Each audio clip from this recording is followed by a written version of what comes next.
Ja sam položila UEFA B licenciju. Tako da ne bi bilo. Jer u ovoj reprezentaciji je uvijek potrebno da neko položi nešto, jer nikad ne znaš kad ćeš ući u igru i ko se neće odazvati na okup.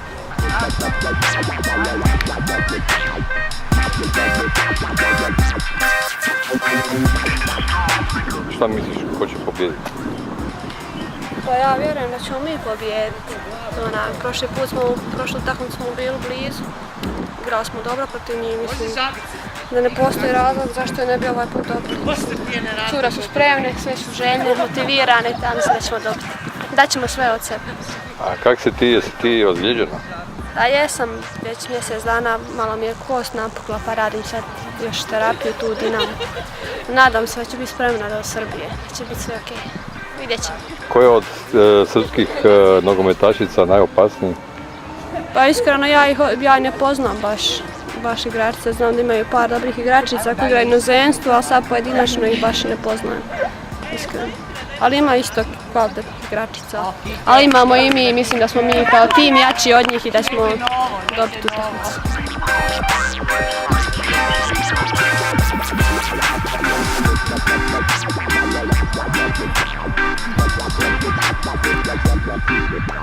Tamo smo igrali dobru utakmicu, mogli smo pobijediti, nažalost izgubili smo zbog naših grešaka.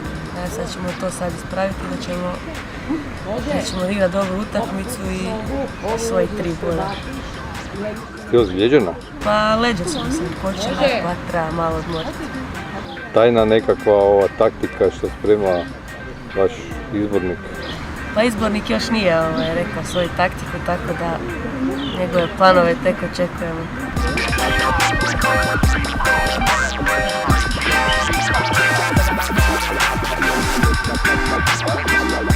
Što se tiče psihološke pripreme sportaša, to je jedno osjetljivo dosta područje i ja mislim vrlo važan segment pripreme svakog sportaša i mislim da tu nogometašice ne bi trebale biti izuzetak, tako da evo ja sam jako zadovoljna što imam priliku uključiti se i pomoć curama. I mislim da ćemo krenuti, znači kroz jedan određen pristup da njim stvorimo malo koheziju unutar tima, da im malo poboljšamo motivaciju, odnosno da im svi zajedno pružimo onu podršku koja njima ovdje u ovom trenutku nedostaje.